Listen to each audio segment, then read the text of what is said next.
नमस्कार। अर्चना की आवाज चैनल में आपका स्वागत है। आइए सुनते हैं मुंशी प्रेमचंद की लिखी एक कहानी, दो बैलों की कथा। जानवरों में गधा सबसे ज्यादा बुद्धिहीन समझा जाता है। हम जब किसी आदमी को पहले दर्जे का बेवकूफ कहना चाहते हैं तो उसे गधा कहते हैं। गधा सचमुच बेवकूफ है या उसके सीधेपन, उसकी निरापद सहिष्णुता ने उसे यह पदवी दे दी है, इसका निश्चय नहीं किया जा सकता। गाय सींग मारती है। ब्याही हुई गाय तो अनायास ही सिंहनी का रूप धारण कर लेती है। कुत्ता भी बहुत गरीब जानवर है, लेकिन कभी कभी उसे भी क्रोध आ ही जाता है। किंतु गधे को कभी क्रोध करते नहीं सुना, ना देखा। जितना चाहो गरीब को मारो, चाहे जैसी खराब सड़ी हुई घास सामने डाल दो, उसके चेहरे पर कभी असंतोष की छाया भी नहीं दिखाई देगी। बैसाख में चाहे एक आध बार कुलेल कर लेता है, पर हमने तो उसे कभी खुश होते नहीं देखा। उसके चेहरे पर अस्थाई विषाद अस्थाई रूप से छाया रहता है। सुख दुख हानि लाभ किसी भी दशा में उसे बदलते नहीं देखा। ऋषियों मुनियों के जितने गुण हैं वे सभी उसमें पराकाष्ठा को पहुंच गए हैं, पर आदमी उसे बेवकूफ कहता है। सद्गुणों का इतना अनादर कदाचित सीधापन संसार के लिए उपयुक्त नहीं है। देखिए ना, भारतवासियों की अफ्रीका में क्या दुर्दशा हो रही है। क्यों अमेरिका में उन्हें घुसने नहीं दिया जाता। बेचारे शराब नहीं पीते, चार पैसे कुछ समय के लिए बचाकर रखते हैं, जी तोड़कर काम करते हैं, किसी से लड़ाई झगड़ा नहीं करते, चार बातें सुनकर गम खा जाते हैं, फिर भी बदनाम है। कहा जाता है वे जीवन के आदर्श को नीचा करते हैं। अगर वे ईंट का जवाब पत्थर से देना सीख जाते तो शायद सभ्य कहलाने लगते। जापान की मिसाल सामने है। एक ही विजय ने उसे संसार की सभ्य जातियों में गण्य बना दिया, लेकिन गधे का एक छोटा भाई और भी है जो उससे कम ही गधा है, और वह है बैल। जिस अर्थ में हम गधा का प्रयोग करते हैं, कुछ उसी से मिलते जुलते अर्थ में बछिया के ताव का भी प्रयोग करते हैं। कुछ लोग बैल को शायद बेवकूफी में सर्वश्रेष्ठ कहेंगे, मगर हमारा विचार ऐसा नहीं है। बैल कभी कभी मारता भी है, कभी कभी अड़ियल बैल भी देखने में आता है, और भी कई रीतियों से अपना असंतोष प्रकट कर देता है। अतएव उसका स्थान गधे से नीचा है। झूड़ी के पास दो बैल थे, हीरा और मोती। देखने में सुंदर, काम में चौकस, ढील में ऊंचे। बहुत दिनों साथ रहते रहते दोनों में भाईचारा हो गया था। दोनों आमने सामने या आसपास बैठे हुए एक दूसरे से मूक भाषा में विचार विनिमय किया करते थे। एक दूसरे के मन की बात को कैसे समझा जाता है हम कह नहीं सकते। अवश्य ही उनमें कोई ऐसी गुप्त शक्ति थी जिससे जीवों में श्रेष्ठता का दावा करने वाला मनुष्य वंचित है। दोनों एक दूसरे को चाट कर सूंघ कर अपना प्रेम प्रकट करते। कभी कभी दोनों सिंग भी मिला लिया करते थे, विग्रह के नाते से नहीं, केवल विनोद के भाव से, आत्मीयता के भाव से।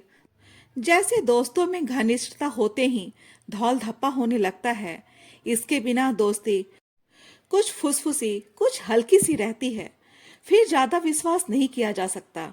जिस वक्त ये दोनों बैल हल या गाड़ी में जोत दिए जाते और गर्दन हिला हिला कर चलते, उस समय हर एक की चेष्टा होती कि ज्यादा से ज्यादा बोझ मेरी ही गर्दन पर रहे। दिन भर के बाद दोपहर या संध्या को दोनों खुलते तो एक दूसरे को चाट चूट कर अपनी थकान मिटा लिया करते। नाद में खली भूसा पड़ जाने के बाद दोनों साथ उठते, साथ नाद में मुंह डालते और साथ ही बैठते थे। एक मुंह हटा लेता तो दूसरा भी हटा लेता था। संजोग की बात है, झूरी ने एक बार गोई को ससुराल भेज दिया। बैलों को क्या मालूम वे कहाँ भेजे जा रहे हैं। समझे, मालिक ने हमें बेच दिया। अपना यो बेचा जाना उन्हें अच्छा लगा या बुरा, कौन जाने, पर झूरी के साले गया को घर तक गोई ले जाने में दांतों पसीना आ गया। पीछे से हाँकता तो दोनों दाएं बाएं भागते, पघिया पकड़कर आगे से खींचता तो दोनों पीछे की ओर जोर लगाते, मारता तो दोनों सिंगे नीचे करके हुकारते। अगर ईश्वर ने उन्हें बानी दी होती तो झूड़ी से पूछते, तुम हम गरीबों को क्यों निकाल रहे हो? हमने तो तुम्हारी सेवा करने में कोई कसर नहीं उठा रखी। अगर इतनी मेहनत से काम ना चलता था और काम ले लेते, हमें तो तुम्हारी चाकरी में मर जाना कबूल था। हमने कभी दाने चारे की शिकायत नहीं की। तुमने जो कुछ खिलाया वो सिर झुकाकर खा लिया। फिर तुमने हमें इस जालिम के हाथ क्यों बेच दिया? संध्या समय दोनों बैल अपने नए स्थान पर पहुंचे। दिन भर के भूखे थे, लेकिन जब नाद में लगाए गए तो एक ने भी उसमें मुंह नहीं डाला। दिल भारी हो रहा था। जिसे उन्होंने अपना घर समझ रखा था वह आज उनसे छूट गया। यह नया घर, नया गांव, नए आदमी उन्हें बेगाने से लगते थे। दोनों ने अपनी मूक भाषा में सलाह की, एक दूसरे को कनखियों से देखा और लेट गए। जब गांव में सोता पड़ गया तो दोनों ने जोर मारकर पगहा तुड़ा डाले और घर की तरफ चले। पगहे बहुत मजबूत थे। अनुमान ना हो सकता था कि कोई बैल उन्हें तोड़ सकेगा। पर इन दोनों में इस समय दूनी शक्ति आ गई थी। एक एक झटके में रस्सियां टूट गईं। झूरी प्रातःकाल सोकर उठा तो देखा कि दोनों बैल चढ़नी पर खड़े हैं। दोनों की गर्दनों में आधा आधा गड़ाव लटक रहा था। घुटने तक पांव कीचड़ से भरे हैं और दोनों की आंखों में विद्रोहमय स्नेह झलक रहा है। झूरी बैलों को देखकर स्नेह से गदगद हो गया। दौड़कर उन्हें गले लगा लिया। प्रेमालिग्न और चुम्बन का वह दृश्य बड़ा ही मनोहर था। घर और गांव के लड़के जमा हो गए और तालियां बजा बजाकर उनका स्वागत करने लगे। गांव के इतिहास में यह घटना अभूतपूर्व न होने पर भी महत्वपूर्ण थी। बाल सभा ने निश्चय किया, दोनों पशुवीरों को अभिनंदन पत्र देना चाहिए। कोई अपने घर से रोटियां लाया, कोई गुड़, कोई चोकर, कोई भूसी। एक बालक ने कहा, ऐसे बैल किसी के पास न होंगे। दूसरे ने समर्थन किया, इतनी दूर से दोनों अकेले चले आए। तीसरा बोला, बैल नहीं है वे, उस जन्म के आदमी हैं। इसका प्रतिवाद करने का किसी को साहस नहीं हुआ। झूड़ी की स्त्री ने बैलों को द्वार पर देखा तो जल उठी। बोली, कैसे नमक हराम बैल हैं कि एक दिन वहां काम ना किया, भाग खड़े हुए। झूड़ी अपने बैलों पर यह आक्षेप ना सुन सका। नमक हराम क्यों है? चारा दाना ना दिया होगा तो क्या करते? स्त्री ने रोब के साथ कहा, बस तुम ही तो बैलों को खिलाना जानते हो, और तो सभी पानी पिला पिला कर रखते हैं। झूड़ी ने चिढ़ाया, चारा मिलता तो क्यों भागते? स्त्री चिढ़ गई, भागे इसलिए कि वे लोग तुम जैसी बुद्धुओं की तरह बैलों को सहलाते नहीं, खिलाते हैं तो रगड़ कर जोतते भी हैं। ये दोनों ठहरे कामचोर भाग निकले। अब देखूं कहाँ से खली और चोकर मिलता है। सूखे भूसे के सिवा कुछ न दूंगी, खाए चाहे मरे। वही हुआ। मजूर को कड़ी ताकीद की गई कि बैलों को खाली भूसा दिया जाए। बैलों ने नाद में मुंह डाला तो फीका फीका, ना कोई चिकनाहट, ना कोई रस। क्या खाएं? आशा भरी आंखों से द्वार की ओर ताकने लगे। झूरी ने मजूर से कहा, थोड़ी सी खली क्यों नहीं डाल देता बे? मालकिन मुझे मार ही डालेगी। चुराकर डाला? ना दादा, पीछे से तुम भी उन्हीं की सी कहोगे। दूसरे दिन झूरी का साला फिर आया और दोनों बैलों को ले चला। अब की उसने दोनों को गाड़ी में जोता। दो चार बार मोती ने गाड़ी को खाई में गिराना चाहा, पर हीरा ने संभाल लिया। वह ज्यादा सहनशील था। संध्या समय घर पहुंचकर उसने दोनों को मोटी रस्सियों से बांधा और कल की शरारत का मजा चखाया। फिर वही सूखा भूसा डाल दिया। अपने दोनों बैलों को खली चूनी सब कुछ दी। दोनों बैलों का ऐसा अपमान कभी न हुआ था। झूड़ी इन्हें फूल की छड़ी से भी ना छूता था। उसकी टिटकार पर दोनों उड़ने लगते थे। यहाँ मार पड़ी। आहत सम्मान की व्यथा तो थी ही। उस पर मिला सूखा भूसा। नाद की तरफ आंखें तक न उठाई। दूसरे दिन गया ने बैलों को हल में जोता, पर इन दोनों ने जैसे पाँव न उठाने की कसम खा ली थी।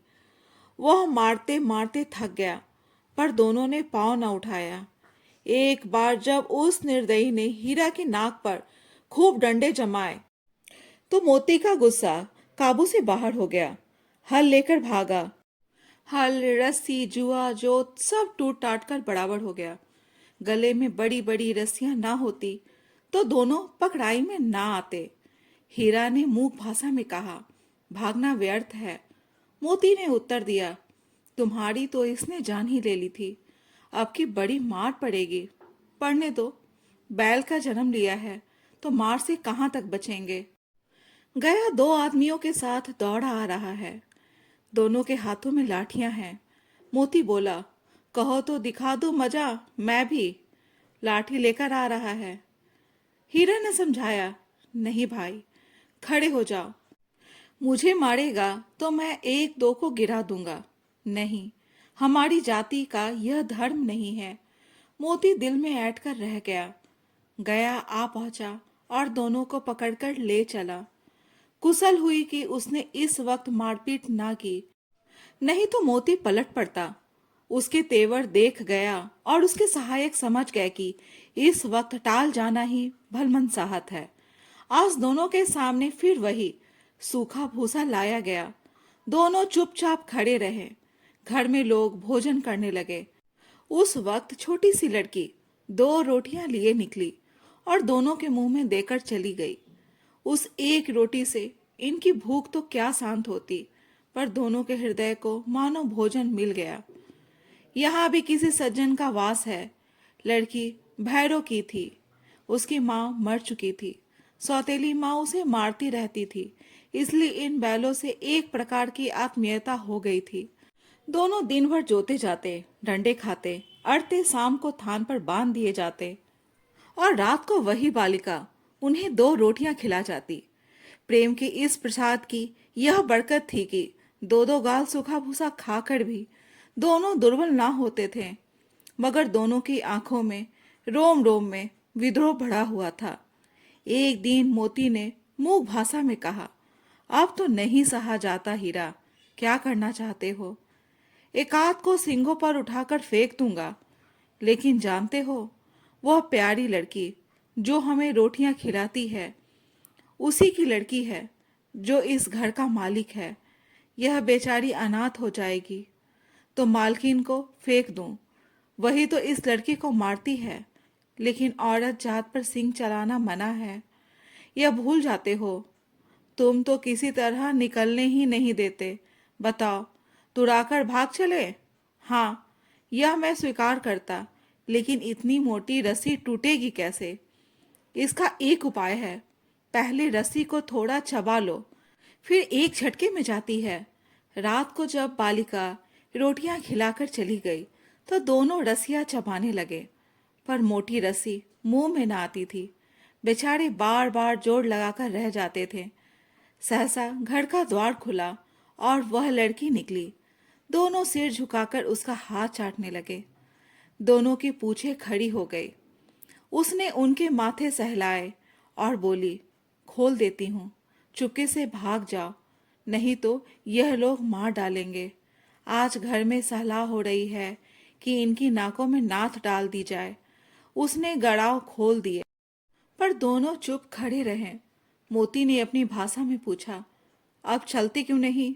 हीरा ने कहा, चले तो, लेकिन कल इस अनाथ पर आफत आ जाएगी। सब इसी पर संदेह करेंगे। सहसा बालिका चिल्लाई, दोनों फूफा वाले बैल भागे जा रहे हैं। ओ दादा, दादा, दोनों बैल भागे जा रहे हैं। ओ दादा, दादा, दोनों बैल भागे जा रहे हैं। जल्दी दौड़ो। गया हड़बड़ाकर भीतर से निकला और बैलों को पकड़ने चला। वे दोनों भागे। गया ने पीछा किया और भी तेज हुए। गया ने शोर मचाया, फिर गांव के कुछ आदमियों को भी साथ लेने के लिए लौटा। दोनों मित्रों को भागने का मौका मिल गया। सीधे दौड़ते चले गए, यहाँ तक कि मार्ग का ज्ञान न रहा। जिस परिचित मार्ग से आए थे उसका यहाँ पता ना था। नए नए गांव मिलने लगे। तब दोनों एक खेत के किनारे खड़े होकर सोचने लगे, अब क्या करना चाहिए। हीरा ने कहा, मुझे मालूम होता है राह भूल गए। तुम भी बेतहासा भागे, वही उसे मार गिराना था। उसे मार गिराते तो दुनिया क्या कहती। वह अपना धर्म छोड़ दे, लेकिन हम अपना धर्म क्यों छोड़े। दोनों भूख से व्याकुल हो रहे थे। खेत में मटर खड़ी थी, चढ़ने लगे। रह रह कर आहट लेते रहते थे, कोई आता तो नहीं। जब पेट भर गया, दोनों ने आजादी का अनुभव किया तो मस्त होकर उछलने कूदने लगे। पहले दोनों ने डकार ली, फिर सींग मिलाए और एक दूसरे को ठेलने लगे। मोती ने हीरा को कई कदम पीछे हटा दिया, यहाँ तक कि वह खाई में गिर गया। तब उसे भी क्रोध आ गया, संभल कर उठा और मोती से भिड़ गया। मोती ने देखा कि खेल में झगड़ा हुआ चाहता है तो किनारे हट गया। अरे यह क्या, कोई सार दौड़ता चला आ रहा है। हाँ, सारी है। वह सामने आ पहुंचा। दोनों मित्र बगले झांक रहे थे। सार पूरा हाथी था। उससे भिड़ना जान से हाथ धोना है, लेकिन ना भिड़ने पर भी जान बचती नजर नहीं आती। इन्हीं के तरफ आ भी रहा है। कितनी भयंकर सूरत है। मोती ने मूक भाषा में कहा, बूढ़े फंसे, जान बचेगी? कोई उपाय सोचो। हीरा ने चिंतित स्वर में कहा, अपने घमंड में फूला हुआ है। आरजू विनती ना सुनेगा, भाग क्यों ना चले। भागना कायरता है तो फिर यही मरो। बंदा तो 9 2 11 होता है, और जो दौड़ाए। तो फिर कोई उपाय सोचो जल्द। उपाय यह है कि उस पर दोनों जने एक साथ चोट करें। मैं आगे से रगेड़ता हूँ, तुम पीछे से रगेदो। दोहरी मार पड़ेगी तो भाग खड़ा होगा। मेरी ओर झपटे, तुम बगल से उसके पेट में सींग घुसेड़ देना। जान जोखिम है, पर दूसरा उपाय नहीं है। दोनों मित्र जान हथेली पर लेकर लपके। सार को भी संगठित शत्रुओं से लड़ने का तजुर्बा ना था। वह तो एक शत्रु से मल्ल युद्ध करने का आदी था। ज्यों ही हीरा पर झपटा, मोती ने पीछे से दौड़ाया। सार उसकी तरफ मुड़ा तो हीरा ने रगेदा। सार चाहता था कि एक एक करके दोनों को गिरा ले, पर ये दोनों भी उस्ताद थे, उसे वह अवसर ना देते थे। एक बार सार झल्लाकर हीरा का अंत कर देने के लिए चला कि मोती ने बगल से आकर उसके पेट में सिंह भोग दिया।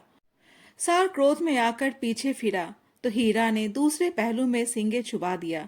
आखिर बेचारा जख्मी होकर भागा और दोनों मित्रों ने दूर तक उसका पीछा किया, यहाँ तक कि सार बेदम होकर गिर पड़ा। तब दोनों ने उसे छोड़ दिया। दोनों मित्र जीत के नशे में झूमते चले जाते थे।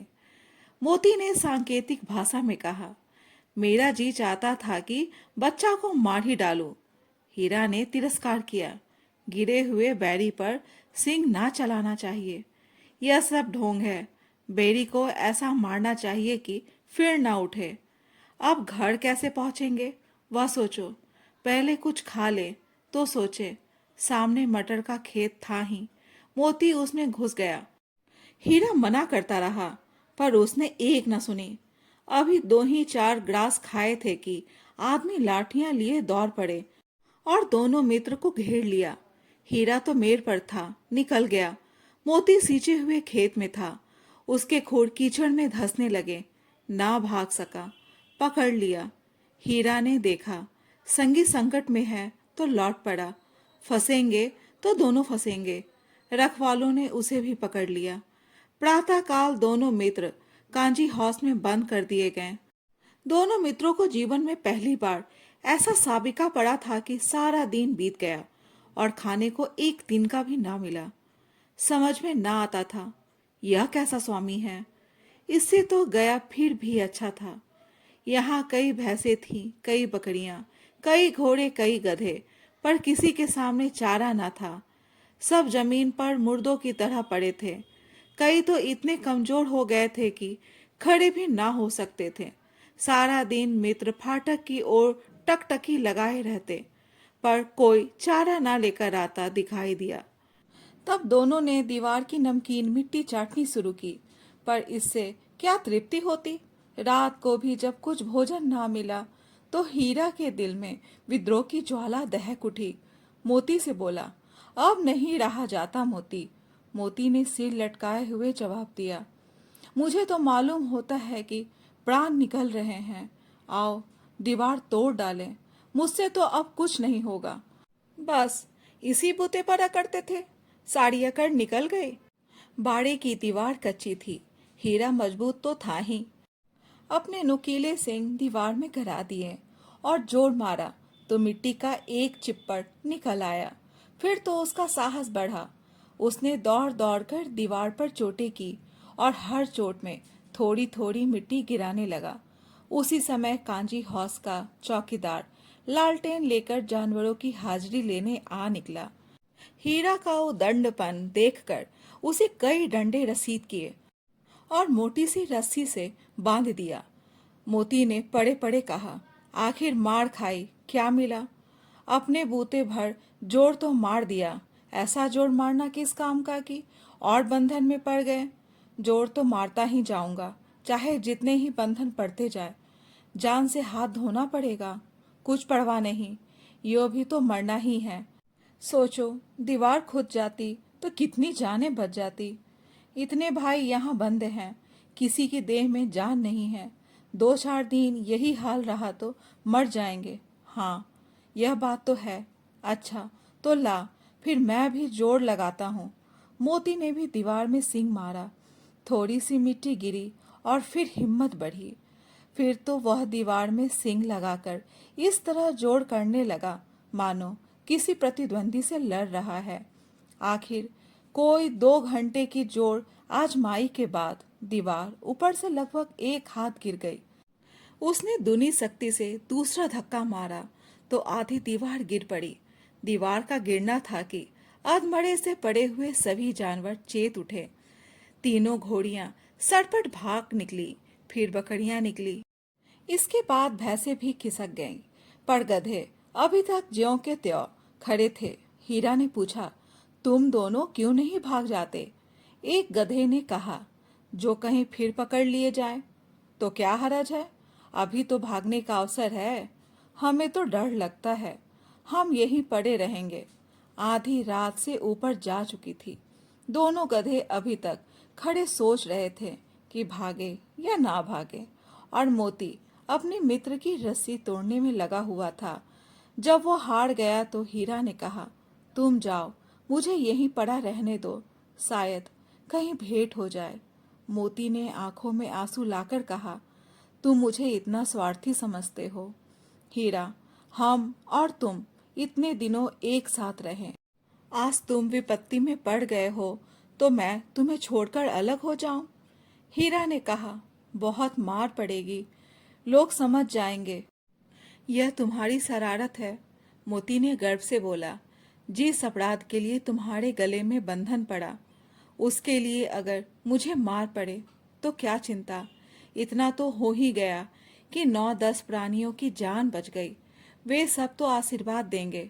यह कहते हुए मोती ने दोनों गधों को सिंघों से मार मार कर बाड़े से बाहर निकाला और तब अपने बंधु के पास आकर सो रहा। भोर होते ही मुंशी और चौकीदार तथा अन्य कर्मचारियों में कैसी खलबली मची, इसके लिखने की जरूरत नहीं। बस इतना ही काफी है कि मोती की खूब मरम्मत हुई और उसे भी मोटी रस्सी से बांध दिया गया। 1 सप्ताह तक दोनों मित्र वहां बंधे पड़े रहे। किसी ने चारे का एक तर्ण भी ना डाला। हाँ, एक बार पानी दिखा दिया जाता था, यही उनका आधार था। दोनों इतने दुर्बल हो गए थे कि उठा तक नहीं जाता था। ठठड़ियां निकल आई थी। एक दिन बाड़े के सामने डुग्गी बजने लगी और दोपहर होते होते वहां 50-60 आदमी जमा हो गए। तब दोनों मित्र निकाले गए और लोग आकर उनकी सूरत देखते और मन फीका करके चले जाते। ऐसे मृतक बैलों का कौन खरीदार होता? सासा एक दड़ियल आदमी, जिसकी आंखें लाल थी और मुद्रा अत्यंत कठोर, आया और दोनों मित्रों के कुल्हों में उंगली गोदकर मुंशी जी से बातें करने लगा। चेहरा देखकर अंतर ज्ञान से दोनों मित्रों का दिल कांप उठा। वह कौन है और क्यों टटोल रहा है? इस विषय में उन्हें कोई संदेह न हुआ। दोनों ने एक दूसरे को भीत नेत्रों से देखा और फिर सिर झुका लिया। हीरा ने कहा, गया के घर से नाहक भागे, अब तो जान ना बचेगी। मोती ने अश्रद्धा के भाव से उत्तर दिया, कहते हैं भगवान सबके ऊपर दया करते हैं, उन्हें हमारे ऊपर दया क्यों नहीं आती। भगवान के लिए हमारा जीना मरना दोनों बराबर है। चलो अच्छा ही है, कुछ दिन उसके पास तो रहेंगे। एक बार उस भगवान ने उस लड़की के रूप में हमें बचाया था, क्या अब न बचाएंगे। यह आदमी छुरी चलाएगा, देख लेना। तो क्या चिंता है, मांस खाल सिंग हड्डी सब किसी के काम आ जाएगा। नीलाम हो जाने के बाद दोनों मित्र उस दड़ियल के साथ चले। दोनों की बोटी बोटी कांप रही थी, बेचारे पांव तक ना उठा सकते थे, पर भय के मारे गिरते पड़ते भागे जाते थे, क्योंकि वह जरा भी चाल धीमी हो जाने पर डंडा जमा देता था। राह में गाय बैलों का एक रेवड़ हरे भरे हार में चढ़ता नजर आया। सभी जानवर प्रसन्न थे, चिकने चपर कोई उछलता था, कोई आनंद से बैठा पागुर करता था। कितना सुखी जीवन था इनका, पर कितने स्वार्थी हैं सब। किसी को चिंता नहीं की उनके दो भाई बधिक के हाथ पड़े कैसे दुखी हैं। सहसा दोनों को ऐसा मालूम हुआ कि परिचित रहा है। हाँ, इसी रास्ते से गया उन्हें ले गया था। वही खेत, वही बाग, वही गांव मिलने लगे। प्रति क्षण उनकी चाल तेज होने लगी। सारी थकान, सारी दुर्बलता गायब हो गई। आह, यह लो, अपना ही हार आ गया। इसी कुएं पर हम बुर चलाने आया करते थे। यही कुआं है, मोती ने कहा। हमारा घर नजदीक आ गया है। हीरा बोला, भगवान की दया है, मैं तो अब घर भागता हूँ। यह जाने देगा, इसे मैं मार गिराता हूँ। नहीं नहीं, दौड़कर थान पर चलो, वहां से आगे हम ना जाएंगे।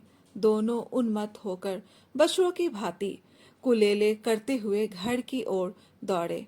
वह हमारा थान है। दोनों दौड़कर अपने थान पर आए और खड़े हो गए। दड़ियल भी पीछे पीछे दौड़ा चला आता था। झूरी द्वार पर बैठा धूप खा रहा था। बैलों को देखते ही दौड़ा और उन्हें बारी बारी से गले लगाने लगा। मित्रों की आंखों से आनंद के आंसू बहने लगे। एक झूरी का हाथ चाट रहा था। दड़ियल ने जाकर बैलों की रस्सियां पकड़ ली। झूरी ने कहा, मेरे बैल हैं, तुम्हारे बैल कैसे हैं। मैं मवेशी खाने से नीलाम लिए आता हूँ। मैं तो समझता हूँ चुराए लिए जाते हो। चुपके से चले जाओ, मेरे बैल हैं, मैं बेचूंगा तो बिकेंगे। किसी को मेरे बैल नीलाम करने का क्या अख्तियार है। जाकर थाने में रपट कर दूंगा। मेरे बैल हैं, इसका सबूत यह है कि मेरे द्वार पर खड़े हैं। दड़ियल झल्लाकर बैलों को जबरदस्ती पकड़ ले जाने के लिए बढ़ा। उसी वक्त मोती ने सिंग चलाया। दड़ियल पीछे हटा। मोती ने पीछा किया। दड़ियल भागा। मोती पीछे दौड़ा। गांव के बाहर निकल जाने पर वह रुका, पर खड़ा दड़ियल का रास्ता वह देख रहा था। दड़ियल दूर खड़ा धमकियां दे रहा था, गालियां निकाल रहा था, पत्थर फेंक रहा था, और मोती विजय सूर की भांति उसका रास्ता रोके खड़ा था। गांव के लोग यह तमाशा देखते थे और हंसते थे। जब दड़ियल हार कर चला गया तो मोती अकड़ता हुआ लौटा। हीरा ने कहा, मैं तो डर गया था कि कहीं तुम गुस्से में आकर मार न बैठो। अब ना आएगा, आएगा तो दूर से ही खबर लूंगा। देखूं कैसे ले जाता है। जो गोली मरवा दे, मर जाऊंगा, पर उसके काम ना आऊंगा। हमारी जान को कोई जान ही नहीं समझता, इसलिए कि हम इतने सीधे हैं। जरा देर में नादों में खली भूसा चोकर और दाना भर दिया गया और दोनों मित्र खाने लगे। झूरी खड़ा दोनों को सहला रहा था। वह उनसे लिपट गया। झूरी की पत्नी भी भीतर से दौड़ी दौड़ी आई। उसने आकर दोनों बैलों के माथे चूम लिए।